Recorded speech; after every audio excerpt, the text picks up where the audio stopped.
अगर हम एक 30 बीएमआई का इंडियन आदमी लें और एक 30 बीएमआई का गोरा अमेरिकन या ब्रिटिश आदमी लें तो हिंदुस्तानी आदमी की डायबिटीज डेवलप करने के चांसेस होंगे वो एक गोरे इंसान से 15-20 गुना ज्यादा होंगे। बट मोटापे को मेजर करने का बॉडी मास इंडेक्स एक तरीका है। कुछ लोग डोमिनल सर्कम्फ्रेंस लेते हैं कि आपके पेट के चारों तरफ की गोलाई को इंची टेप से नापें, तो हमारे एनर्जी इंटेक में कोई ज्यादा फर्क नहीं हुआ है। एनर्जी एक्सपेंडिचर में बहुत ज्यादा फर्क है।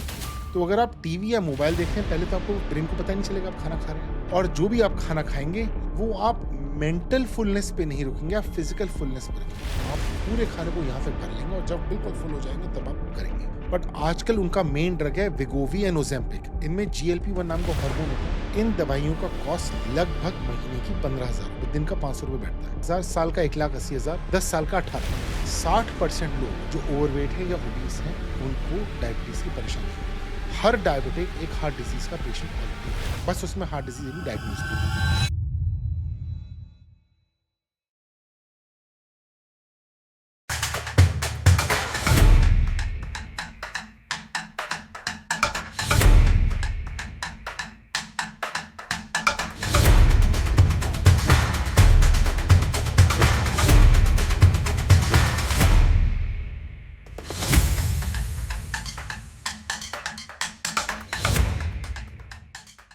इंडिया, जिसे कभी मेल न्यूट्रिशन से स्ट्रगल करने वाला देश माना जाता था, आज दुनिया के सबसे ज़्यादा ओबीज होने वाले देशों में शामिल हो गया है। ओबेसिटी एक लाइफस्टाइल डिसऑर्डर है जिसकी वजह से diabetes, heart disease, joint pain और डिप्रेशन जैसे मेजर प्रॉब्लम हो सकती हैं। वर्ल्ड ओबेसिटी फेडरेशन की रिपोर्ट के मुताबिक इंडिया में 2035 तक 11% एडल्ट्स और 6% बच्चे सीवियर ओबेसिटी के शिकार हो सकते हैं। एक रिपोर्ट के मुताबिक इंडिया में करीब 13.5 करोड़ लोग ओबीज हैं और अर्बन एरियाज़ में every third person is overweight और ओबीज। पर सवाल ये है, हम कैसे समझे कि हम ओबीज हैं? ये होता क्यों है? इसके सॉल्यूशन क्या हैं? इन्हीं सब सवालों के जवाब देने के लिए हमारे साथ हैं हमारे गेस्ट डॉक्टर ऋषि सिंघल, जो एक फेमस बैरियाट्रिक सर्जन और ओबेसिटी स्पेशलिस्ट हैं। अगर आपने अभी तक हमारे चैनल को सब्सक्राइब नहीं किया है तो सब्सक्राइब ज़रूर करें ताकि आप हमारे आने वाले सभी एपिसोड देख सकें। सर, बहुत कॉमन हो गया ओबेसिटी वर्ड, लेकिन ज़्यादातर लोग जानते नहीं कि ओबेसिटी एक्चुअली होता क्या है, तो थोड़ा सा समझाएंगे इसके बारे में। ओबिसिटी को हिंदी में मोटापा कहते हैं। तो मोटापे की एक ऑफिशियल साइंटिफिक डेफिनेशन भी है, तो उसे डिफाइन कैसे करा जाता है? उसको डिफाइन करने के लिए हम एक पैरामीटर यूज़ करते हैं जिसका नाम है body mass index, BMI। Okay. तो BMI कैसे कैलकुलेट करा जाता है? BMI का बड़ा सिंपल सा फॉर्मूला है, आप घर पे भी कर सकते हैं, फ़ोन में एक ऐप डाउनलोड कर सकते हैं, उससे भी कर सकते हैं। BMI is equal to weight in kg। तो जो भी आपका वजन है किलोग्राम में, divided by your height in metre, और उसको हम स्क्वायर कर देते हैं। ओके। तो अगर सपोज किसी 100 किलो के वजन का आदमी है और उसकी हाइट है 6 फुट, तो 100 kilo divided by 1.8 multiplied by 1.8, क्योंकि 180 सेंटीमीटर उसकी करीब हाइट होगी, तो उसका बॉडी मास इंडेक्स निकल जाएगा। ओके। अब बॉडी मास इंडेक्स निकलने के बाद हम ओबिसिटी कैसे डिफाइन करते हैं? भाई, बॉडी मास इंडेक्स एक यूरोपियन टर्म है, अमेरिकन टर्म है, it's not a Asian term. तो कुछ डिफरेंसेस आते हैं। तो अगर हम अमेरिका या यूरोप में डिफाइन करेंगे तो बॉडी मास इंडेक्स अगर आपका 25 से कम है तो आप नॉर्मल वेट हैं, 25 से 30 के बीच में आप ओवरवेट हो आते हैं, और 30 BMI से ऊपर आप ओबीस हो जाते हैं। ओके। ठीक है। बट इंडिया में इन गाइडलाइंस को ज़रा सा चेंज करा गया है, और उसकी एक मेन वजह है कि इंडिया में एक थ्रिफ्टी जीन थ्योरी मानी जाती है एशियंस में। तो थ्रिफ्टी जीन थ्योरी क्या होती है? ये माना जाता है कि सेम BMI पे एशियंस में diabetes, blood pressure, sleep apnoea जैसी बीमारी डेवलप होने की चांसेस बढ़ जाती हैं। ओके। इसका क्या मतलब है? अगर हम एक 30 BMI का इंडियन आदमी लें और एक 30 BMI का गोरा अमेरिकन या ब्रिटिश आदमी लें, जो हिंदुस्तानी आदमी की डायबिटीज़ डेवलप करने के चांसेस होंगे उस BMI पे, 30 BMI पे, वो एक गोरे इंसान से 15-20 गुना ज़्यादा होंगे। ओके। और इसके लिए कहा जाता है कि हम हिंदुस्तानियों में एक थ्रिफ्टी जीन है। तो इसकी वजह से इंडिया में ओबिसिटी और ओवरवेट डिफरेंट तरह से क्लासीफाई करा जाता है। वो कैसे क्लासीफाई करते हैं? हिंदुस्तान में कहते हैं कि अगर BMI 22.5 से कम है तो नॉर्मल वेट है, 22.5 से 27.5 है तो ओवरवेट है, और ओबिसिटी हिंदुस्तान में शुरू हो जाती है 27.5 पे। Okay. As oppose to 30 BMI। तो 2.5 BMI का डिफरेंस माना जाता है। अब इसके आगे क्या होता है? 27.5 टू 37.5 हो गया ओबीस, 37.5 टू 47.5 इंडिया में हो गया मॉर्बिडली ओबीस, ओके। और 47.5 से ऊपर हो गया सुपर ओबीस। इन कैटेगरीज का क्या फ़ायदा है? ये कैटेगरीज एक तो हमें ये समझने में हेल्प करती है कि पेशेंट को कितनी बीमारी है। तो मैं अगर एक और डॉक्टर से बात कर रहा हूँ तो वो डॉक्टर मुझे बताएगा कि भाई ये पेशेंट ओबीस है या मॉर्बिडली ओबीस है। ओके। तो मुझे लगभग समझ में आ जाएगा उस पेशेंट का वजन और हाइट का रिलेशनशिप क्या है। बट मुझे साथ साथ ये भी समझ में आ जाएगा कि उसमें बीमारियां डेवलप करने के चांसेस क्या हैं, क्योंकि जो ओबीसिटी में चांसेस हैं उससे ज़्यादा मॉर्बिड ओबीसिटी में है और उससे ज़्यादा सुपर ओबीसिटी में है। उतना ही अर्जेंट ट्रीटमेंट बन जाता है और ऐसे ही ट्रीटमेंट ऑप्शंस भी चेंज हो आते हैं। ओके। तो ओबीएस का अलग है और जैसी कैटेगरीज आपने बताई सबके हिसाब से ट्रीटमेंट चेंज होता है। देखिए, ट्रीटमेंट एक ऑब्जेक्टिव साइंस नहीं है, एक सब्जेक्टिव साइंस है। इसका मतलब क्या है? एक 27.5 BMI का इंसान जिसको सीवियर डायबिटीज़ है उसका ट्रीटमेंट बिल्कुल अलग है एज अपोज टू एक 27.5 इंसान जो बॉडी बिल्डिंग करता है। अब मैं आपको मतलब समझाता हूँ। जो इंसान बॉडी बिल्डिंग करता है उसके अंदर मसल ज़्यादा होंगी, मसल्स का वजन फैट से ज़्यादा होगा, तो उसका BMI तो ज़्यादा हो जाएगा, बट उसको ट्रीटमेंट की ज़रूरत नहीं है। ऐसे ही एक नॉर्मल इंसान भी जो 27.5 BMI होगा उसमें अगर डायबिटीज़ नहीं है तो मोटापे के ट्रीटमेंट की वजह कम है और उसकी सिवेरिटी कम है। बट वही 27.5 पे अगर आपको डायबिटीज़ डेवलप हो गई है, शुगर डेवलप हो गई है या स्लीप एपनिया डेवलप हो गया है, तो आपका एक तो ट्रीटमेंट अर्जेंट आता है और आपकी ट्रीटमेंट की इंटेंसिटी बढ़ जाती है। तो इस तरह से डिसाइड होता है। कोई सिम्टम्स भी बॉडी पे इसके दिखाई देते हैं या सिर्फ कैलकुलेशन से ही पता चलता है? मोटापे के सिम्टम्स क्या हैं? मोटापे से बहुत सारी बीमारियां हो सकती हैं। मोटापे से टाइप 2 डायबिटीज़, शुगर होता है, ब्लड प्रेशर, रक्तचाप भी इसे कहते हैं, कोलेस्ट्रॉल बढ़ जाना, रात को खर्राटे आना, जो कि आजकल के लोग आम बीमारी मानते हैं कि भाई रात को खर्राटे आते हैं, ये एक्चुअली स्लीप एपनिया है और काफ़ी डेंजरस बीमारी हो सकती है। और आजकल के दिनों में एक नई बीमारी मोटापे से होती जा रही है महिलाओं में, वो है PCOD, पॉलीसिस्टिक ओवेरियन डिजीज़। तो मोटापे से होती है पॉलीसिस्टिक ओवेरियन डिजीज़, और पॉलीसिस्टिक ओवेरियन डिजीज़ से होती है इनफर्टिलिटी या कंसीव करने में परेशानी, बच्चा करने में परेशानी, तो बांझपन की परेशानी, वो भी मोटापे से लिंक्ड है। बट जो सबसे डेंजरस बीमारी है मोटापे से डेवलप हो रही है, रिसर्च बता रही है कि एक्चुअली इस बीमारी को हम अप्रिशिएट भी नहीं कर रहे हैं और इस बीमारी के जो साइड इफ़ेक्ट्स हैं वो बाकी से बीमारियों से ज़्यादा हैं। और ये बीमारी एक्चुअली बहुत इंपॉर्टेंट प्रेडिक्टर है हमारे सर्वाइवल का, हमारे जीने का, वो है फैटी लिवर डिजीज़। ओके। तो मोटापे से फैटी लिवर डिजीज़ होने के चांसेस बढ़ जाते हैं, जिससे बाकी सारी बीमारियों के चांसेस बहुत ज़्यादा बढ़ जाते हैं। तो मोटापे के साइड इफ़ेक्ट्स काफ़ी हैं, बट मोटापे को मेजर करने का बॉडी मास इंडेक्स एक तरीका है, और भी बहुत तरीके हो सकते हैं। कुछ लोग एब्डोमिनल सरकमफ्रेंस लेते हैं कि आपके पेट के चारों तरफ की गोलाई को इंची टेप से नापें, एक वो भी तरीका होता है। एब्डोमिनल सरकमफ्रेंस को हाइट से डिवाइड कर सकते हैं। बहुत सारे पैरामीटर्स बन चुके हैं जो हम यूज़ करते हैं, बट कॉमनली यूज पैरामीटर तो बॉडी मास इंडेक्स ही है। सर, जो आपने 3 फैक्टर्स बताए उसको थोड़ा सा और एक्सप्लेन करेंगे? तो देखिए, जो 3 फैक्टर्स मैंने आपको समझाए वो हैं एनवायरमेंटल फैक्टर्स, पर्सनल फैक्टर्स और जेनेटिक फैक्टर्स। और इन फैक्टर्स को हम इंडियन लैंडस्केप में समझने की कोशिश करते हैं और इन फैक्टर्स को डिवाइड करते हैं एडल्ट्स में और चिल्ड्रन में, और तब आपको समझ में आएगा कि इन फैक्टर्स का ओबेसिटी में इफेक्ट क्या होता है। Let us start with environmental factors. आज से 50 साल पहले किसी के घर में वॉशिंग मशीन नहीं होती थी, कपड़े सारे हाथ से धुलते थे। ज़्यादातर घरों में, बिल्डिंग्स में लिफ्ट्स नहीं होती थी, ज़्यादातर लोग सीढ़ी से चढ़ते थे। बट एक बहुत ज़रूरी हमारी हैबिट जो चेंज हो गई है उसमें आप देखें कि आज से 50 साल पहले अगर कोई ब्रेड का पैकेट खरीदना होता था या सब्जी खरीदनी होती थी तो आदमी पैदल चल के जाता था। आजकल की तारीख में आप सर्वेंट को भेज देंगे या अपने ड्राइवर को भेज देंगे या अपनी गाड़ी में जाएंगे एक ब्रेड का पैकेट लेने के लिए। तो आपके एनवायरमेंटल फैक्टर्स चेंज होते जा रहे हैं, जिनकी वजह से आपका एनर्जी एक्सपेंडिचर अब कम होता जा रहा है। पहले आप लिफ्ट चढ़ते थे, घर में कपड़े धोते थे और ऐसे काम करते थे जिससे एनर्जी एक्सपेंडिचर कम हो रहा था। और यही चीज़ बच्चों में भी हो रही है। अब बच्चों में कैसे हो रही है? आपने देखा होगा कि एक ज़माने में जब हम बच्चे थे 30-40 साल पहले स्कूल्स में हर रोज़ एक फ़िज़िकल एजुकेशन का पीरियड होता था। आजकल हफ़्ते में कुल 1 फ़िज़िकल एजुकेशन का पीरियड होता है। और अब आप बच्चों का टाइम टेबल समझिए। मेरे क्लिनिक पे जैसे मैंने आपको बताया हर हफ़्ते 1-2 बच्चे ज़रूर आते हैं जिनका वज़न 100-120 किलो से ज़्यादा है। तो उसकी वजह क्या है? मैं जब बच्चों से पूछता हूँ वो बताते हैं कि हम 5 से 6 बजे सुबह उठ जाते हैं, तैयार होते हैं, नाश्ता करते हैं। नाश्ता करके स्कूल जाते हैं, स्कूल में लंच ब्रेक लेते हैं, या तो रोटी खाएँगे या पराठा खाएँगे या सैंडविच खाएँगे।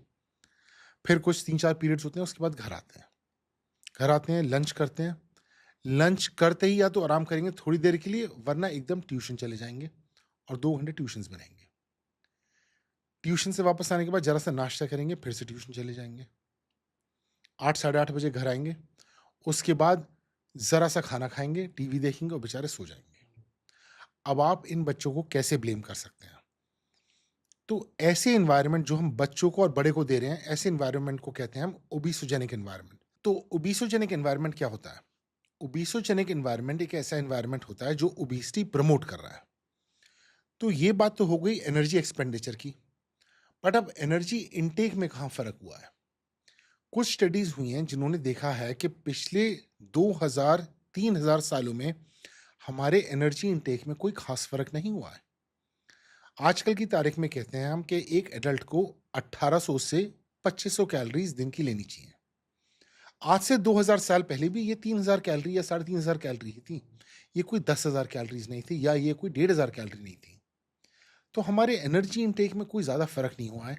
एनर्जी एक्सपेंडिचर में बहुत ज़्यादा फ़र्क हो गया है। और उसके साथ-साथ हमारे ब्रेन्स को, हमारे माइंड्स को ट्रिक करा जा रहा है। तो ये कैसे होता है?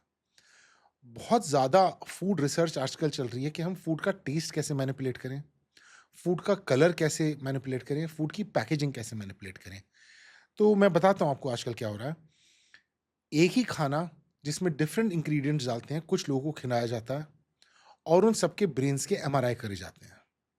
और एमआरआई में देखते हैं कि सबसे ज़्यादा डोपामिनर्जिक रिसेप्टर्स किस खाने से एक्टिवेट हो रहे हैं, किस तरह के खाने को सूंघने से एक्टिवेट हो रहे हैं, किस तरह के खाने को देखने से एक्टिवेट हो रहे हैं और किस कलर के पैकेट से एक्टिवेट हो रहे हैं।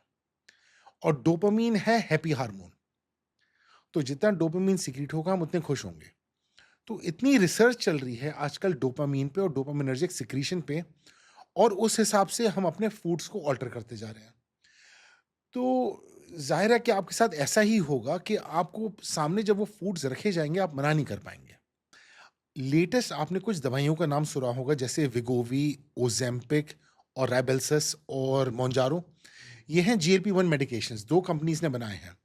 एक नोवो नॉर्डिस्क में बनाए हैं, नोवो नॉर्डिस्क ने बनाया है वेगोवी, ओज़ेम्पिक और रायबेल्सस, और एलाई लिली ने बनाया है मोंजारो।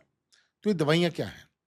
ये जीएलपी-1 मेडिकेशंस हैं जो कि हमारी एपेटाइट रिड्यूस करती हैं और हमारी गैस्ट्रिक एम्पटिंग, मतलब खाना पेट से कितनी देर में निकलता है, ये मैनेज करती हैं।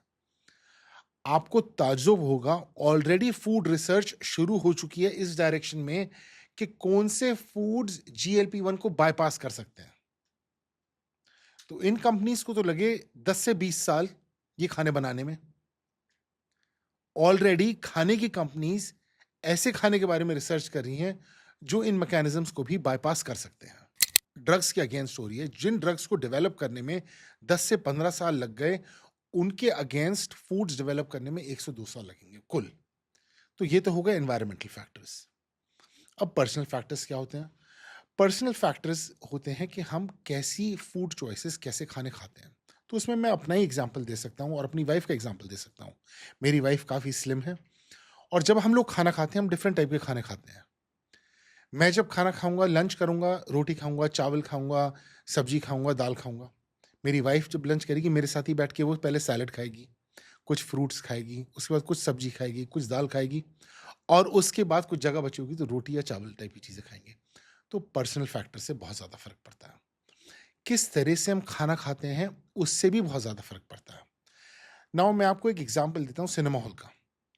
अगर आप एक सिनेमा हॉल जाते हैं, आप पॉपकॉर्न का पैकेट खरीदते हैं और पॉपकॉर्न का पैकेट खाते हैं और इंटरवल तक आप पूरा लार्ज पॉपकॉर्न का पैकेट आराम से खत्म कर लेते हैं। अगर मैं आप आज से कहूं कि आप वो पॉपकॉर्न का पैकेट घर ले आइए और अपनी डाइनिंग टेबल पे बैठ के जितना भी टाइम लगा सकते हैं लगाइए और पूरा पॉपकॉर्न का पैकेट खत्म कर दीजिए, तो आप खत्म करेंगे? बिल्कुल नहीं। बिल्कुल खत्म नहीं कर पाएंगे। क्यों? क्योंकि जब आप सिनेमा हॉल में मूवी देख रहे होते हैं तो आपके ब्रेन को ये तो पता ही नहीं होता आप खाना खा रहे हैं, तो आप खाना खाते चले जाते हैं। और पॉपकॉर्न्स को इंजीनियर करना गया है। पॉपकॉर्न्स की खास बात क्या है? They are calorie dense foods, के अंदर उनके कैलोरीज बहुत हैं, पर वेट टू कैलोरी डिस्ट्रीब्यूशन बड़ा फेवरेबल है। तो पॉपकॉर्न्स का वेट तो कुछ भी नहीं है, बट उनकी वॉल्यूम बहुत ज़्यादा है। तो उस वॉल्यूम के हिसाब से कैलोरीज कुछ भी नहीं है, बट उनके वेट के हिसाब से कैलोरीज में बहुत ज़्यादा है, तो उनसे मोटापा भी होगा। तो इस तरह से फूड रिसर्च करी जा रही है। साथ में आपके कोक रख देंगे और पॉपकॉर्न और कोक का कॉम्बो कर देंगे। उससे क्या फ़र्क पड़ेगा कि जब आप पॉपकॉर्न खाएँगे आपको प्यास लगेगी, प्यास बुझाने के लिए आप कोक लेंगे, कोक के बाद आप दोबारा पॉपकॉर्न लेंगे। So this is what food research is doing, even affecting personal factors. अब और पर्सनल चॉइसेस के बारे में बात करते हैं। मोटापे को ट्रीट करने के लिए हम एक बहुत ज़रूरी चीज़ रूल ऑफ 20s की बात करते हैं। तो ये रूल ऑफ 20s क्या होता है कि 20 पैसे के सिक्के जितना बड़ा गस्सा 20 बार चबाना, चबाने के बाद जब सटक लेते हैं उसके बाद 20 सेकंड रुकना और कम से कम खाना 20 मिनट तक खाना, और खाने से 20 मिनट पहले और 20 मिनट पहले तक कोई तरल पदार्थ या पानी जैसी चीज़ ना लेना। तो 5 रूल्स हो गए। अब इससे पर्सनल फैक्टर्स को मैं कैसे एक्सप्लेन कर सकता हूँ? आपने देखा होगा ज़्यादातर लोग आजकल की तारीख में 3 से 4 मिनट में खाना खा लेते हैं और टीवी या मोबाइल देख रहे होते हैं। तो अगर आप टीवी या मोबाइल देख रहे हैं, पहले तो आपको ब्रेन को पता ही नहीं चलेगा आप खाना खा रहे हैं। और जो भी आप खाना खाएँगे, वो आप मेंटल फुलनेस पे नहीं रुकेंगे, आप फिज़िकल फुलनेस पे रखेंगे। आप पूरे खाने को यहाँ तक भर लेंगे और जब बिल्कुल फुल हो जाएँगे तब आप करेंगे, तब आप खाना बंद कर देंगे। बट एक बड़ी इंटरेस्टिंग चीज़ है, आपके ब्रेन को 20 मिनट बाद पता चलता है कि आप खाना खा रहे हैं। तो अगर आप 5 मिनट में खाना बंद ही कर देंगे, निपटा देंगे, तो ओबेसिटी तो बढ़ेगी। तो ये हो गए पर्सनल फैक्टर्स। अब अगर आप हर गस्से को छोटा कर देंगे, 20 पैसे के सिक्के जितना बड़ा कर देंगे, उसको 20 बार चबाएँगे और 20 सेकंड रुकेंगे, तो आपका खाना 20 मिनट तक लास्ट करेगा। अगर आपका खाना 20 मिनट तक लास्ट करेगा, तो आपके ब्रेन को पता भी चलेगा कि आपने खाना खाया है, तो आपको मेंटल फुलनेस भी होगी। अगर आप टीवी नहीं देखेंगे, मोबाइल नहीं देखेंगे, तो एक्चुअली आपको पता चलेगा कि भई आपके में फुलनेस हो गई है। तो ऐसे पर्सनल फैक्टर्स भी चेंज करते हैं कि आप क्या खाना खाते हैं। बट इन सब फैक्टर्स की कोई इंपॉर्टेंस नहीं है अनलेस जेनेटिक फैक्टर्स मोटापा सपोर्ट करेंगे। इसका क्या मतलब है? आपने खूब लोग ऐसे देखे होंगे जो बहुत पतले हैं और पूरे दिन खाना खाते हैं। और इस पर मैं आपको अपने हॉस्टल के बारे में एक किस्सा सुनाना चाहूँगा। मैं डीपीएस आरकेपुर में 11th-12th करी थी, तो मैं हॉस्टल में था वहाँ पर और हमारी डॉर्मेट्री थी जहाँ पर 8 लड़के साथ रहते थे। एक लड़के का नाम था कैप्टन मच्छर, और कैप्टन मच्छर एक्चुअली बहुत पतला था। हम लोगों को बुरा लगता था उसे देखकर। तो हम सातों लड़के हर रोज़ उसे एक-एक बटर देते थे अपनी तरफ से। तो 2 साल तक कैप्टन मच्छर ने हर रोज़ 7 बटर एक्स्ट्रा एक्स्ट्रा लिए और हमने 7 बटर कम लिए। मगर कैप्टन मच्छर का वज़न नहीं बढ़ा 2 साल में और हमारा वज़न और कम हो गया उसे बटर दे के। तो इससे एक बहुत सिंपल फैक्ट आपको समझ में आता है कि अनलेस आपका जेनेटिक स्ट्रक्चर ऐसा है जो मोटापे को सपोर्ट करेगा, आपको मोटापा नहीं होगा। इसी वजह से कुछ लोग पतले रहते हैं चाहे कितना भी खाएँ, और कुछ लोग ज़रा-सा भी खाते हैं, मोटे हो जाते हैं। तो इन तीनों फैक्टर्स के कॉम्बिनेशन से ही डिसाइड होता है कि मोटापा हम में होगा और नहीं होगा, और उस मोटापे की एक्सटेंट क्या होगी। सर, अब ट्रीटमेंट के बारे में बात करते हैं। इसका ट्रीटमेंट क्या होता है और क्या ऑप्शन होते हैं? देखिए, मोटापे के ट्रीटमेंट के बारे में जब डिस्कस करना चाहते हैं तो उसको हम 3 में डिवाइड कर सकते हैं। पहली तो हम कह सकते हैं डाइटरी एंड बिहेवियरल थेरेपी, दूसरा हो गया फार्माकोथेरेपी और तीसरा हो गया सर्जरी। तो let's start with dietary and behavioural therapy. Dietary therapy क्या हो गई? Instead I think behavioural therapy ज़रा इंपॉर्टेंट है मेरे लिए मुझे एक्सप्लेन करना। डाइटरी थेरेपी तो आप बहुत ज़्यादा जगहों से समझ सकते हैं। बिहेवियर हमें चेंज करना है। बिहेवियर कैसे चेंज करना है कि जैसे मैंने आपको समझाया, खाते हुए टीवी नहीं देखना है, खाते हुए मोबाइल नहीं देखना है, खाना टेबल पे बैठ के खाना है, बिस्तर पे बैठ के नहीं खाना है, कुछ और नहीं करना है खाने के समय। जब खाना खाएंगे तो सिर्फ खाने पे ही कॉन्सेंट्रेट करेंगे और कुछ नहीं करेंगे। और जब भी खाना खाएंगे तो रूल ऑफ 20s फॉलो करेंगे। जैसे मैंने आपको बताया, 20 पैसे के सिक्के जितना बड़ा गस्सा, 20 बार चबाना, चबाने के बाद जब सटक लिया 20 सेकंड रुकना और 20 मिनट तक खाना चलाना, 20 मिनट पहले और 20 मिनट बाद तक पानी नहीं पीना। इन रूल्स को फॉलो करना, ये एक बिहेवियर चेंज है। कुछ दिनों तक तो आपको ये जबरदस्ती करना पड़ेगा, बट 5 साल 10 साल बाद ये आपकी एक आदत बन जाएगी। नाउ इसका मैं प्रूफ भी दे सकता हूं आपको। अगर आप 50 साल पहले वापस जाएं, जब या 100 साल पहले, जब सब लोग जमीन पे बैठ के खाना खाते थे, उस जमाने में कुल एक ही लेडी खाना बनाती थी घर में। यूजुअली वो हर एक को एक एक रोटी सर्व करती थी, और अगर 10 लोग बैठ गए जमीन पे, 10 रोटियां बनाने में कम से कम 20-25 मिनट लग जाएंगे, 20 मिनट लग जाएंगे। तो हर इंसान को अगली रोटी तक मिलने में 15 से 20 मिनट लग जाते थे, और सब लोग साथ बैठे रहते थे, तो 20 मिनट तो लगते ही थे खाना खाने में, और सब लोग पतले भी होते थे। तो देखिए हम लोगों ने कितना कुछ चेंज कर दिया है। तो हमारे पर्सनल फैक्टर्स, पर्सनल चॉइसेस बहुत ज़्यादा चेंज हो गए हैं। तो पहले तो हो गया बिहेवियरल थेरेपी, कि हम किस तरह से खाना खा रहे हैं, हमें खाना खाने का तरीका क्या है। उसके साथ साथ आते हैं डाइटरी एडजस्टमेंट्स, कि ये समझना कि कैलोरी डेंसिटी क्या है किस किस फूड की, कौन सा कैलोरी डेंस है, कौन सा कैलोरी डेंस नहीं है। तो अगर आप फ्रूट्स की बात करें, I would prefer things like अमरूद या सेब या नाशपाती, हार्ड नाशपाती। इनका क्या फायदा है? जब भी हम किसी फल को या फूड को चबाते हैं तो हमारे दिमाग को पता चलता है हम खाना खा रहे हैं। और जब कोई भी टेक्सचर्ड खाना, इन खानों को कहते हैं टेक्सचर्ड फूड्स, जब कोई भी टेक्सचर्ड फूड अंदर जाता है तो ज्यादा फुलनेस होती है। ऑन दी अदर हैंड, अगर आप सॉफ्ट फूड लेंगे, आप एक आइसक्रीम ले लें, सॉफ्ट है, आप उसको चबाएंगे नहीं तो आपके दिमाग को पता नहीं चलेगा फुलनेस हो रही है। आप आइसक्रीम पूरी ड्रिंक कर लेंगे, आपको पता भी नहीं चलेगा। आप आज किसी भी कंपनी का आइसक्रीम शेक लेंगे इतना बड़ा, आप निपटा लेंगे, कोई परेशानी नहीं है। ऑन दी अदर हैंड, मैं इतने ही बड़े ग्लास में अमरूद के पीसेस काट के अगर आपको दे दूं, क्या आप खा पाएंगे? नहीं। जबकि दोनों का वेट मैं आपको सेम दूंगा। अगर आइसक्रीम के इतने बड़े ग्लास का वेट 200-300 ग्राम है, मैं आपको 300 ग्राम ही अमरूद काट के दे दूंगा, मगर आप वो 300 ग्राम अमरूद नहीं निपटा पाएंगे। बट आप आइसक्रीम शेक ले लेंगे, बिकॉज चबाना तो है ही नहीं, तो आपका फुलनेस की सेंसेशन हो ही नहीं रही है। तो dietary choices are very important, कि हम ऐसा खाना खाएं जो चबाना पड़े। तो जब हम सुबह उठते हैं, हमें हाई प्रोटीन डाइट लेनी चाहिए, हमें स्प्राउट्स लेनी चाहिए, काले चने लेने चाहिए, बादाम लेने चाहिए, हमें पनीर लेना चाहिए। जब हम दोपहर में खाना खाते हैं, खाने से पहले सैलड लेनी चाहिए, जैसे टमाटर हो गया, प्याज हो गया, खीरा हो गया, ककड़ी हो गया, चीज़ें जिन्हें हमें चबाना पड़े। रोटी लें तो रुमाली रोटी की जगह जैसी कड़क रोटी लें, खड़ी सब्जी लें, दालें लें जो जरा सी खड़ी हैं, रात दिन बहुत घुटी हुई हैं, और हर एक खाने को चबाएं, तो हमें फुलनेस ज़्यादा आएगी। तो वो बहुत कुछ ज़्यादा चेंजेस नहीं कर रहे हैं, छोटे छोटे चेंजेस से ही आपका वजन कम होना शुरू हो जाएगा। शाम को चाय पीते हैं तो चीनी न डालें। चीनी तो आपको पता ही है, जब भी आप चीनी लेंगे या शुगर लेंगे डाइट में, तो इंसुलिन सीक्रेट होगी, क्योंकि इंसुलिन का काम है चीनी को नीचे लाना, और जैसे ही चीनी नीचे आएगी आपको भूख लगेगी। तो एक ये बहुत खराब फीडबैक साइकिल बन जाती है। तो ये पूरे दिन एक ऐसा लूप बनता चला आता है।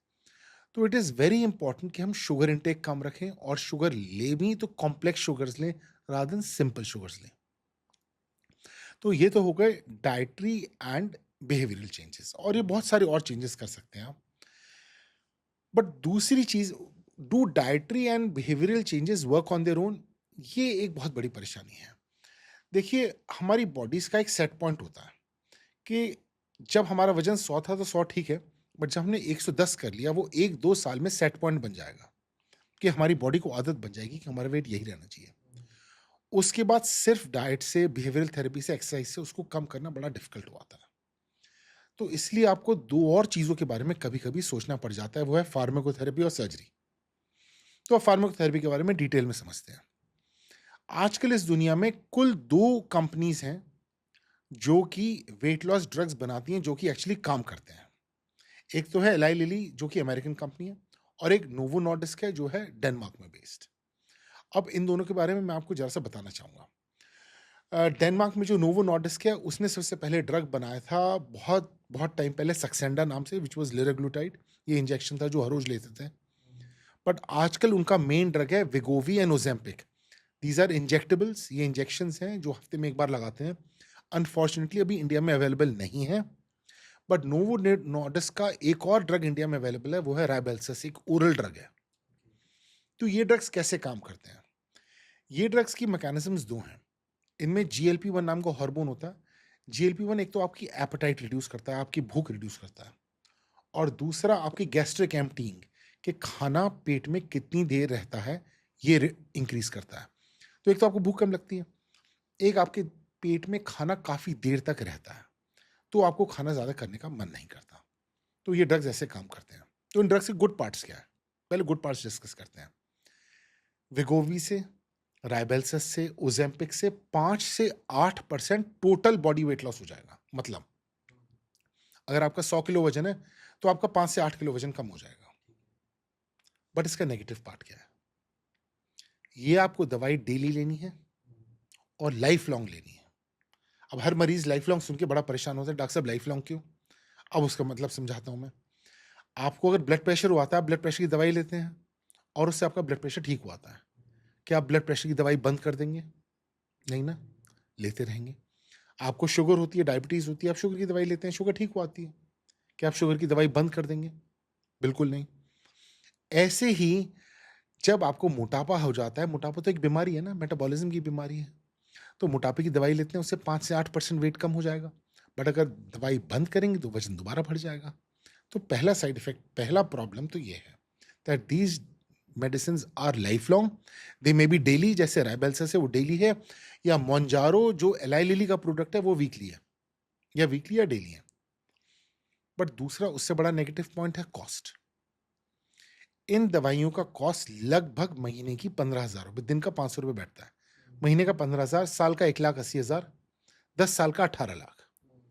10 साल के लिए 18 लाख अपने पास उठा के साइड में रख दो आप, क्योंकि अगर आपने 2 लाख खर्च करने के बाद ये दवाई बंद कर दी तो आपका वजन एकदम बढ़ना शुरू हो जाएगा एंड वेट में रीबाउंड होगा।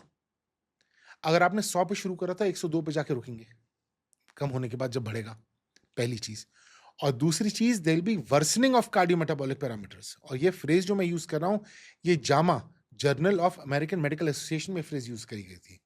इस फ्रेज का मतलब क्या है? जब इन दवाइयों को हम बंद करते हैं तो आपकी डायबिटीज वापस ही नहीं आती उस पॉइंट पे, उससे वर्सन हो जाती है। There is not normalization of cardiometabolic parameters जो पहले थे, वर्सनिंग, जो पहले डायबिटीज थी या जो पहले ब्लड प्रेशर था, ये जो पहले दिल की बीमारी थी, वो वर्सन हो जाती है due to this sudden weight regain जब हम दवाइयां बंद करते हैं। तो ये सबसे सेकंड बड़ी प्रॉब्लम है दवाइयों की, कि बंद करने में वेट रीगेन और उनका कॉस्ट। और तीसरा है सर्जरी। अब सर्जरी के बारे में सुन के ज्यादातर लोग एकदम डर जाते हैं और कहेंगे भाई हमें नहीं सुना, हमें नहीं जानना इसके बारे में। बट सर्जरी क्या है, कितनी सक्सेसफुल है? भाई बैरियाट्रिक सर्जरी 50 साल से इस दुनिया में हो रही है। 1967 में पहला बैरियाट्रिक ऑपरेशन यूएस में करा गया था। 67 से अब 55 साल से ज्यादा हो चुके हैं। सो 55 साल का डेटा है हमारे पास बैरियाट्रिक सर्जरी का। तो बैरियाट्रिक सर्जरी आजकल कैसे होती है? एक दूरबीन का ऑपरेशन है, जिसको जनरल भाषा में हम लेजर का ऑपरेशन भी कहते हैं। दूरबीन से हम 3-4 छोटे छोटे छेद करते हैं आपके पेट पर, और दूरबीन से ही अंदर से या तो पेट छोटा कर देते हैं, जिसको कहते हैं स्लीव गैस्ट्रेक्टमी, या आपके पेट को डायरेक्ट आंतों से जोड़ देते हैं, जिसको कहते हैं हम गैस्ट्रिक बाईपास। इन दोनों ऑपरेशंस में लगभग 1 घंटा लगता है, और इन दोनों ऑपरेशंस के बाद ज्यादातर लोगों की अगले दिन तक छुट्टी हो जाती है। अभी तक मेरठ में हमने 200-250 ऑपरेशन करे हैं, उनमें 90-95% लोगों की छुट्टी हमने अगले दिन कर दी है, अनलेस उनको सीवियर डायबिटीज या सीवियर कोई और प्रॉब्लम, जब 2-3 दिन रखा जाता है। So how do these operations work?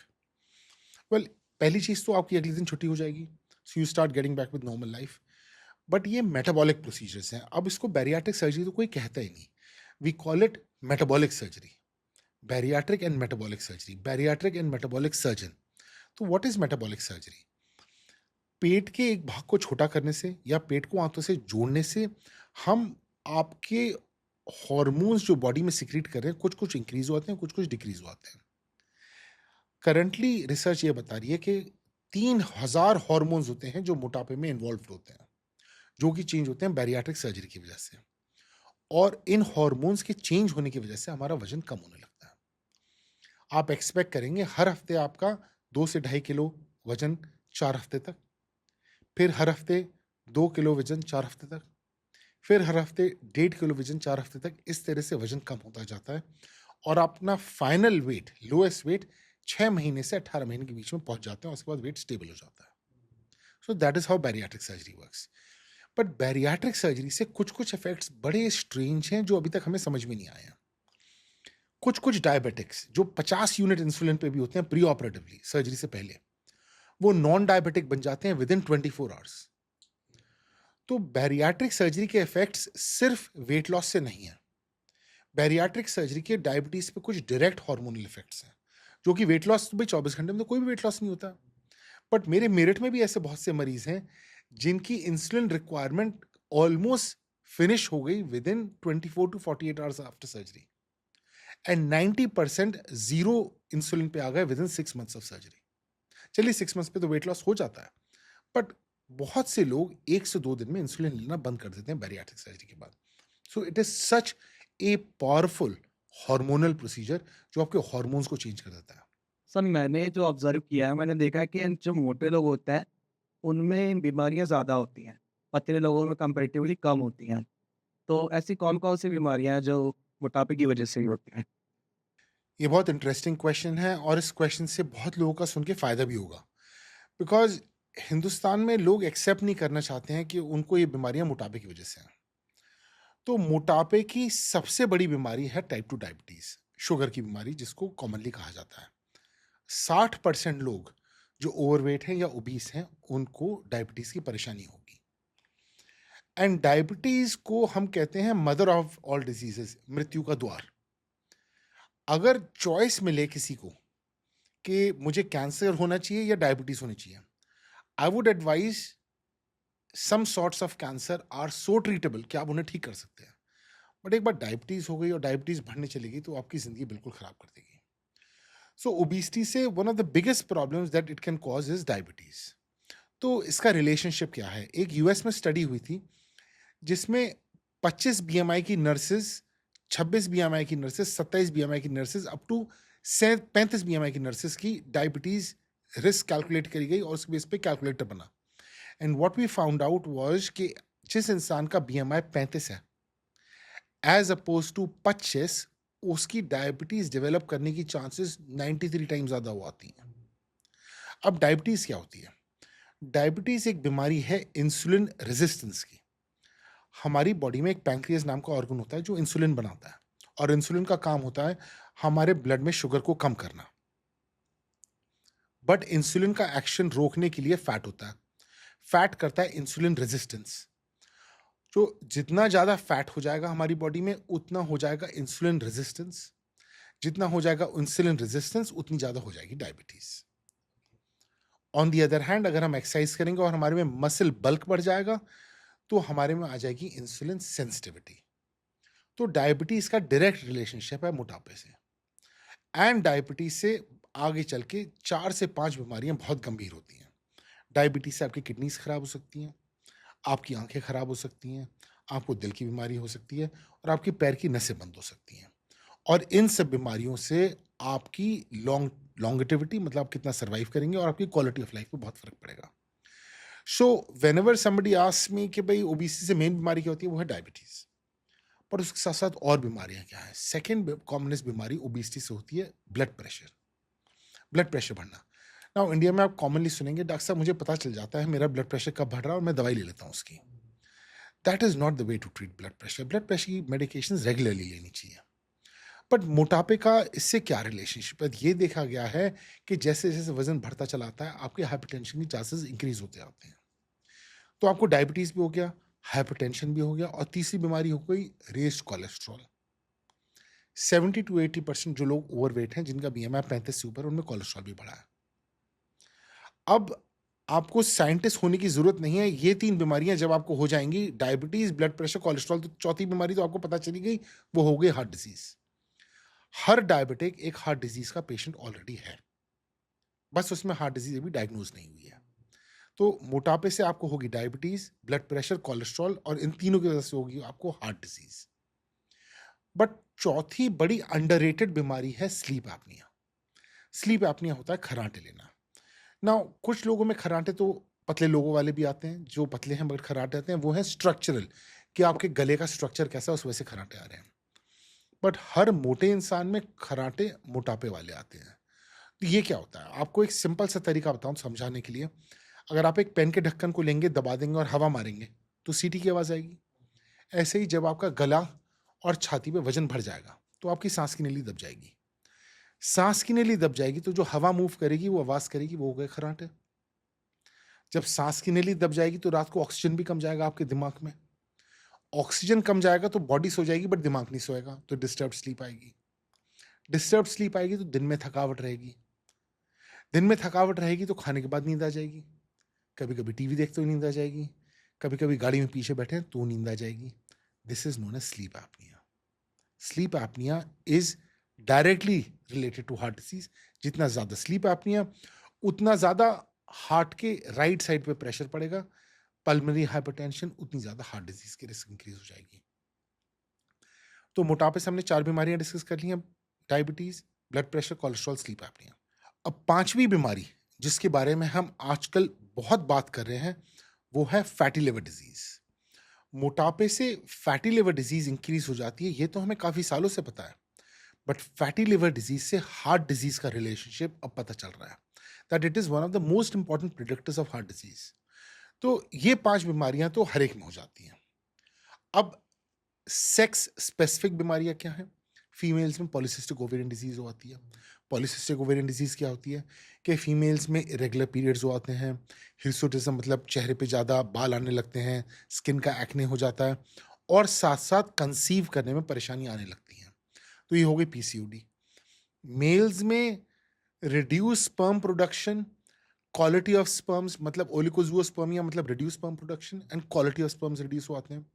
यहां तक कि कुछ विदेश कंट्रियों में आईवीएफ 32 बीएमआई से ऊपर महिला को और 42 बीएमआई से ऊपर मेल को ऑफर नहीं करा जाता है। तो आपको जैसे पता है कि मैं इंग्लैंड में ही प्रैक्टिस करता हूं, करंटली इंग्लैंड में गाइडलाइंस ये हैं कि गवर्नमेंट सेटअप में किसी भी महिला जिसका बीएमआई 32 से ऊपर है उसको आईवीएफ नहीं ऑफर करा जाएगा, और प्राइवेट में आईवीएफ नहीं दिया जाएगा 35 बीएमआई के ऊपर किसी भी महिला को। और अगर उसके पार्टनर, उसके हस्बैंड का बीएमआई 42 से ऊपर है तो उनको आईवीएफ नहीं दिया जाएगा। इसकी क्या वजह है कि आईवीएफ के आउटकम्स जब आपका वजन बढ़ जाता है खराब हो जाते हैं। देखिए आईवीएफ में क्या होता है, आप स्पर्म निकाल लें, एग्स निकालें, उनको बाहर फर्टिलाइज कर लें, बट उनको कैरी तो आप ही को करना है। वो वापस डाल देंगे, बट जब ओवरवेट होते हैं, आपका हार्मोनल डिस्टर्बेंसेस होते हैं, आप कैरी नहीं कर पाते हैं, मिस कैरेजेस होते हैं और रिस्क बढ़ती हैं। तो मोटापे से बहुत सारी बीमारियां हैं जो अंडर अप्रिशिएटेड हैं, जो हम समझ नहीं पाते हैं, और पीसीओडी के बड़े लॉन्ग टर्म कॉन्सिक्वेंसेस होते हैं जो हम समझ नहीं पाते हैं, जो कि होती हैं। और इन सब बीमारियों का हमारे पे ही नहीं, हमारी फैमिली पे बहुत बड़ा इफेक्ट पड़ता है। क्योंकि एक इंसान जिसको एक बार एक बीमारी हो जाती है, उसके दिमाग में उस बीमारी के अलावा कुछ नहीं रहता है। उस फैमिली की लाइफ उस बीमारी के आसपास ऑर्गेनाइज हो आती है। तो मोटापा एक ऐसी बीमारी है जिससे हम सही टाइम पे ट्रीट कर सकते हैं, जिसके लिए बड़े इफेक्टिव ट्रीटमेंट्स अवेलेबल हैं, और इसके ट्रीटमेंट से इन बीमारियां होने की हम रिस्क कम कर सकते हैं, या अगर ये बीमारियां हो चुकी हैं उनको रिवर्स कर सकते हैं। ये देखा गया है कि अगर हम इफेक्टिव ट्रीटमेंट करें मोटापा का, तो 80% पेशेंट्स को डायबिटीज नहीं रहेगी 1 साल पे, 80% पेशेंट्स को कोलेस्ट्रॉल नहीं रहेगा 2 साल पे, 6 महीने के अंदर अंदर आपको सीपैप की रिक्वायरमेंट बंद हो जाएगी, जो कि स्लीप एपनिया के पेशेंट्स यूज करते हैं, और 6 महीने से 1 साल में आपका ब्लड प्रेशर नॉर्मलाइज हो जाएगा 80% पेशेंट्स में। तो मोटा मोटा आप कह सकते हैं कि 80% पेशेंट्स में डायबिटीज, ब्लड प्रेशर, कोलेस्ट्रॉल और स्लीप एपनिया 2 साल पे खत्म हो जाएगा, अगर आप इफेक्टिवली मोटापे को ट्रीट करते हैं, मोटापा और ट्रीटमेंट मेंटेन रखते हैं। अब वो ट्रीटमेंट कुछ भी हो सकता है, वो ट्रीटमेंट फार्माकोथेरेपी हो सकता है, सर्जरी हो सकता है, but as long as you lose 20 to 30% of your total body weight loss, total body weight, तो अगर आपका 100 किलो वजन है, अगर आप 20 से 30 किलो लूज करते हैं और वो वेट लॉस मेंटेन करके रखते हैं 2 साल तक, तो 80% लोगों में ये चारों बीमारियां रिवर्स हो जाएंगी। सर हमने देखा है कि इंडिया की अगर बात करें तो यहाँ लोग बुली बहुत करते हैं। अगर कोई मोटा है तो उसे मोटा मोटा कह के चिढ़ाते हैं, चाहे फ्रेंड्स हों, फैमिली हो, पड़ोसी हों। तो ऐसा कोई केस आया है, किसी बच्चे का एग्ज़ाम्पल लेते हैं कि उसे लोग बहुत बुली करते थे, उसके बाद उसने ट्रीटमेंट लिया, फिर वो ठीक हो गया, उसके बाद उसने अपनी कहानी शेयर की है? ऐसा ही एक केस हुआ है। अब से 2-3 महीने पहले मैंने मेरठ में एक बड़े यंग लड़के का ऑपरेशन करा। उम्र तो मैं नहीं बता सकता आपको, 20 से 30 साल की उम्र थी उसकी, because I don't want to identify him. वो अपने पेरेंट्स के साथ आया एंड विदिन 2 मिनट्स ही स्टार्टेड टेलिंग मी दैट बचपन से मेरे फादर मुझे बुली कर रहे हैं। कह रहे हैं कि तुम कम क्यों नहीं खाते हो? तुम ज़्यादा एक्सरसाइज़ क्यों नहीं करते हो? कहता है सर मैं इतना खाता भी नहीं हूँ, मैं कोशिश भी करता हूँ, सब करता हूँ। And he felt very, very down, और जब भी वो क्लिनिक आता है, ये बात ज़रूर डिस्कस होती है। अब इसमें क्यों ऐसा हो रहा था? इसमें ये इसकी वजह क्या है? इसकी वजह है लैक ऑफ इन्फॉर्मेशन। ये पूरी दुनिया यही सोचती है, और काफ़ी डॉक्टर्स, मैं आप ही लोगों को ब्लेम नहीं कर रहा हूँ, मैं तो डॉक्टर्स को भी ब्लेम करता हूँ। हर इंसान को ये लगता है कि मोटापा ज़्यादा खाना खाने या कम एक्सरसाइज करने से होता है। जबकि this is not the complete truth. इसका कुछ-कुछ रोल है, but like we discussed, many other factors are important. मोटापे के लिए सिर्फ यही 2 चीज़ें ज़रूरी नहीं है। और जब तक हम सब ये नहीं समझेंगे कि मोटापा एक बीमारी है, मोटापा is not a lifestyle choice. कोई भी आदमी जो मोटा है, वो मोटा नहीं होना चाहता है। मोटापा कोई शराब पीने या सिगरेट पीने की तरह आदत नहीं है जिसे मैं छुड़वा सकता हूँ। मोटापा इज़ नॉट अ हैबिट। मोटापा तो एक बीमारी है, और बीमारी का एक ट्रीटमेंट होता है। और जैसे कि डायबिटीज़ लाइफ़ लॉन्ग बीमारी है, ऐसे ही मोटापा एक लाइफ़ लॉन्ग बीमारी है, तो उसका ट्रीटमेंट भी लाइफ़ लॉन्ग रहेगा। बट ये बुलिंग और ये सब इसलिए होता है बिकॉज़ हम लोग ये जानते नहीं हैं। हम लोग तो ये समझते हैं ज़्यादा खाता है या कम एक्सरसाइज़ करता है, और इसलिए हम लोग उसे बुली करते हैं कि टॉन्ट कर करके उसको कहीं उसमें आत्मविश्वास हम जगा पाएँ कि वो ये सब काम करे। But actually it has the opposite effect. वो आपके आत्मविश्वास को और कम कर देता है, बिकॉज़ मैं मोटे लोगों से बात करता हूँ, वो लोग कहते हैं कि सर हम कुछ खाते भी नहीं। सूखी 1 डेढ़ रोटी दोपहर में खाएँगे, रात को 1 रोटी आधी रोटी खाएँगे। पूरे दिन हम एक्सरसाइज करने की जितनी कोशिश कर सकते हैं करते हैं, बट 150 किलो पे कितनी एक्सरसाइज करें? करते हैं, बट फिर भी हमारा वज़न कम नहीं होता है, तो वो ऑलरेडी बहुत डाउन फ़ील करते हैं, ऑलरेडी बड़ा डिजेक्टेड फ़ील करते हैं, ऑलरेडी उनका आत्मविश्वास कम हो चुका होता है कि हम तो उतना ही खा रहे हैं जितना हमारे बराबर वाला खा रहा है, फिर भी उसका वज़न 60 किलो और हमारा 100 किलो है, क्यों बढ़ रहा है? क्या हो रहा है? एकदम इसलिए डाउन फ़ील करते हैं। और फिर हमें पूरी दुनिया भी कहती है कि भई तुम तो खाते ही रहते हो, कम खाओ, एक्सरसाइज करो। और एक तीसरा फैक्टर भी मुझे याद आ गया जो मुझे आपको बताना चाहिए।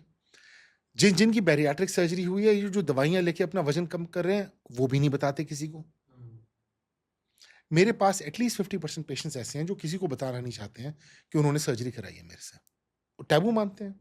उनमें से कुछ लोगों के जिम्स भी हैं, वो जिम्स के वीडियो पोस्ट करते हैं कि हमने चक दे इंडिया का म्यूज़िक चलाते हैं और जिम में का वीडियो डालते हैं और उससे दिखाते हैं उनका वज़न कम हो गया। तो दूसरे आदमी पे क्या इफ़ेक्ट पड़ता है कि यार देखो ये एक्स-वाई-ज़ेड तो जिम गया, देखो हर रोज़ चक दे इंडिया का म्यूज़िक भी लगाता है, करता है, और हम ये म्यूज़िक लगाते हैं, हम एक्सरसाइज़ करते हैं, हमारा वज़न कम नहीं होता। तो और डाउन फ़ील करता है। तो इन चीज़ों से फ़ायदा नहीं हो रहा है। इससे हम समाज की मदद नहीं कर रहे हैं। We have to promote transparency कि भई मुझे एक बीमारी है, मैं उस बीमारी का ट्रीटमेंट करा रहा हूँ, उस ट्रीटमेंट से मैं सही हुआ हूँ। अगर हम शेयर करेंगे, तभी जो दूसरे लोग हैं, जो उनके दुःख हैं, तभी वो उनका समाधान हो पाएगा ना। अगर हम उनको बताएँगे नहीं, उनको हम कोसते रहेंगे, तो क्या फ़ायदा होगा? तो इस सब का रिलेशनशिप एजुकेशन और इन्फॉर्मेशन से है। जैसे-जैसे इंडिया की एजुकेशन और इन्फॉर्मेशन इंक्रीज़ होगी, वैसे-वैसे बेटर हो जाएगा। आज से 30 साल पहले जब इसका हार्ट बायपास होता था, वो बहुत कम लोग बताते थे, कहते दिल की बीमारी है, लोग बुरा मानेंगे। आजकल लोग बड़े ओपनली कहते हैं, भई हमने कार्डियक सर्जरी कराई है, कार्डियक बायपास कराया है, या हमने स्टेंट डलवा रखा है। आज से 10 साल पहले आईवीएफ भी बड़ा टैबू होता था। जो आईवीएफ कराते थे, वो नहीं बताते थे क्योंकि लोग उसको गलत सोचते थे। अब आईवीएफ पे कोई टैबू नहीं रहा है। आजकल बैरियाट्रिक सर्जरी पे टैबू है। जैसे कि आपने कोई पाप करा हो बैरियाट्रिक सर्जरी करा के, कुछ लोग हैं जो ओपनली जाके सबको बताते हैं हमने बैरियाट्रिक सर्जरी कराई है। बट कुछ लोग नहीं बताना चाहते हैं अपनी वजहों से, और इन्हीं वजहों से बिकॉज़ बहुत से लोग उन पे टॉन्ट्स कसेंगे, बुली करेंगे, वो बताना नहीं चाहते हैं।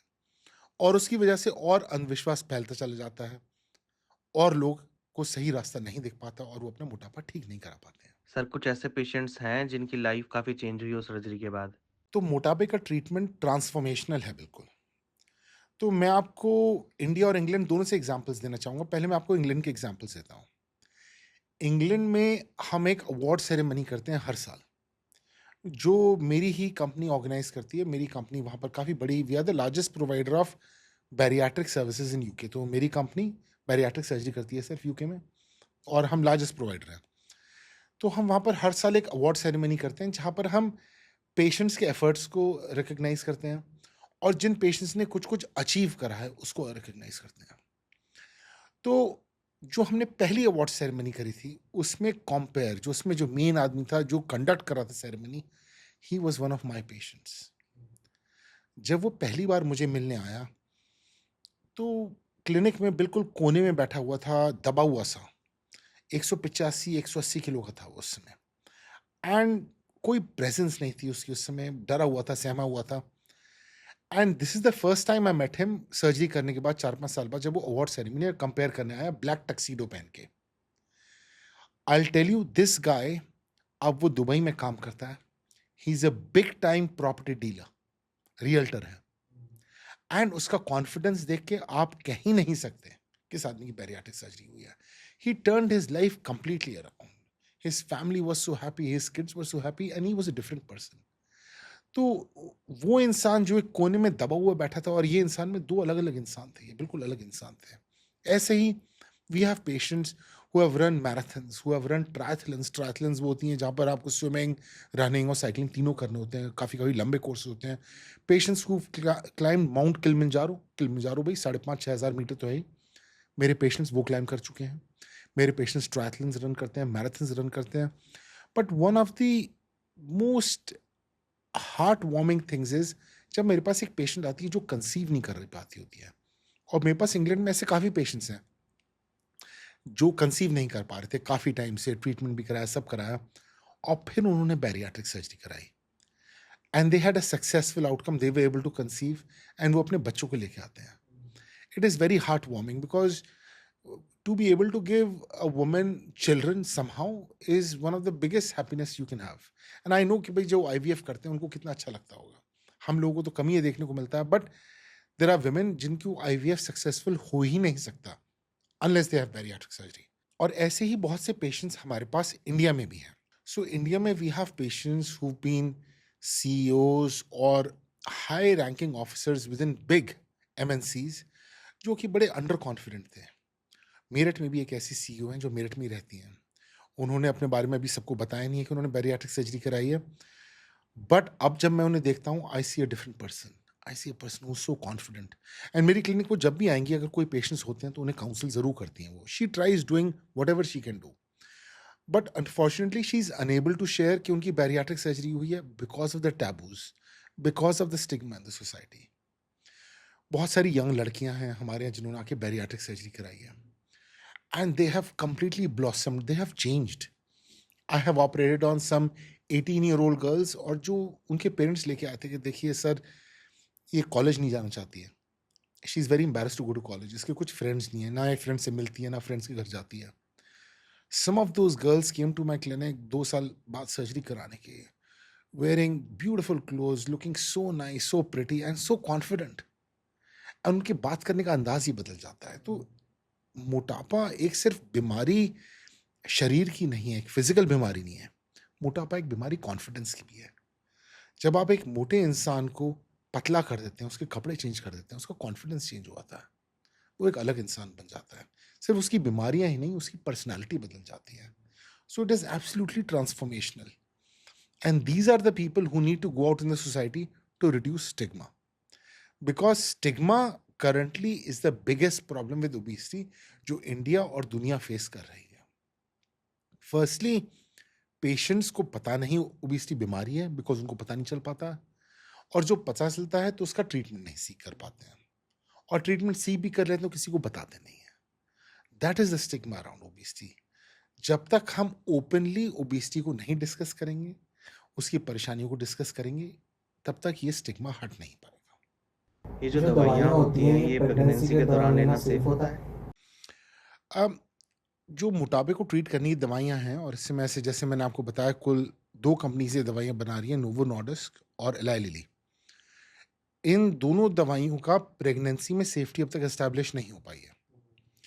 तो आप प्रेगनेंसी प्रमोट करने के लिए तो इन दवाइयों को ले सकते हैं कि जब तक अगर प्रेगनेंसी नहीं हो पा रही है मोटापे की वजह से, इन दवाइयों को लेते हैं, आप कंसीव कर लिया आपने, बट जैसे ही आपने कंसीव कर लिया, कायदे में आपको ये दवाइयाँ बंद करनी पड़ेंगी।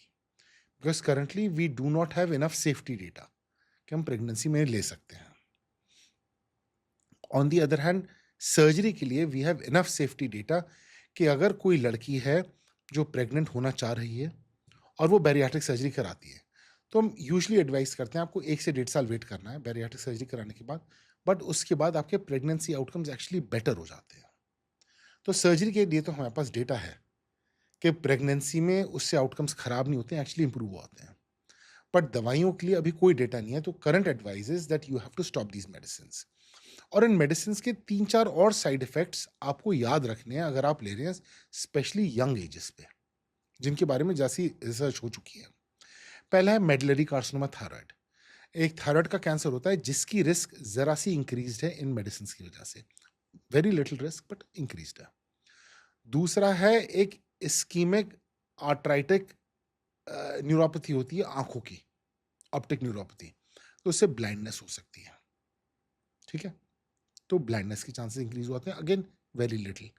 एक होता है मैकुलर डीजनरेशन, ये रिपोर्ट मैंने एक्चुअली कल ही पढ़ी है कि डायबिटिक्स में जब इन दवाइयों को देते हैं तो उनसे मैकुलर डीजनरेशन मतलब आईसाइट खराब होने के चांसेस इंक्रीज हो आते हैं।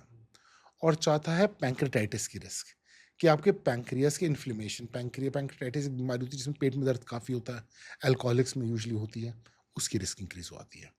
तो जब भी आप दवाइयाँ ले रहे हैं और स्पेशली प्रेगनेंसी के अराउंड ले रहे हैं, तो इन 4 साइड इफेक्ट्स को, medullary carcinoma thyroid, the risk of blindness, the risk of macular degeneration and the risk of मैक्रोटाइटिस को याद रखें, बिकॉज इन दवाइयों का डेटा कुल 3-4 साल का अवेलेबल है। ये दवाइयाँ मुश्किल से 10 साल पहले लॉन्च हुई थी और सारी ट्रायल्स 2 या 3 साल की कुल हैं। तो हमारे पास 3 साल से ज़्यादा का डेटा अभी अवेलेबल नहीं है दवाइयों का, दवाइयों के क्या साइड इफेक्ट्स होते हैं। बट सर्जरी का डेटा हमारे पास 50 साल का अवेलेबल है, तो हमें पता है कि उनके साइड इफेक्ट्स क्या होते हैं, क्या परेशानी होती है और 50 साल के ऊपर क्या होती हैं। बट दवाइयों के लिए कुल 2-3 साल का डेटा है। जो सर्जिकल स्टडीज हैं, 20-20 साल के फॉलोअप की स्टडीज ऑलरेडी अवेलेबल हैं सर्जरी के बाद, बट उसके लिए अवेलेबल नहीं है दवाइयों के लिए। सर जेनेटिक्स का तो हम कुछ नहीं कर सकते, पर हमारे व्यूअर्स को कुछ ऐसी टिप्स दें जिससे बच सकें हम देखिए, ओबेसिटी से। सबसे पहले आपको बात समझनी पड़ेगी कि ओबिसिटी बचाने के लिए जो आप, या ट्रीट करने के लिए जो आप चेंजेस करें अपनी लाइफ में, छोटे चेंजेस करें। बड़े चेंजेस सस्टेन करने इम्पॉसिबल है। मल्टीपल चेंजेस बट छोटे चेंजेस, वो क्या होंगे कि हर रोज late start in the morning, कि सुबह उठें, सुबह उठ के जब भी आप कुछ लें, it should be a high protein diet. Proteins fullness करते हैं, पेट में ज़्यादा देर के लिए रहते हैं। इंस्टेड अगर आप आलू का पराठा खाएंगे, वो 2 घंटे में आपके पेट से निकल जाएगा। इंस्टेड आप पनीर लेंगे या स्प्राउट्स लेंगे या काला चना लेंगे, वो पेट में काफ़ी देर तक रहेगा, तो फुलनेस रहेगी। पहले वो करें। हर रोज आधे से 1 घंटा फिजिकल एक्टिविटी ज़रूर ऐड करें, कि वॉक के लिए जाएं या स्विम के लिए चले जाएं। अगर ये कम से कम अगर आपका 3 मंजिल तक ऑफिस है तो एटलीस्ट वो तो पैदल जाएं। हमारा अस्पताल है, 3 मंजिला अस्पताल है, मैं आज तक उसमें लिफ्ट नहीं ली है। अनलेस किसी मरीज के साथ जा रहा हूँ, कुछ है, मैं लिफ्ट नहीं लूँगा।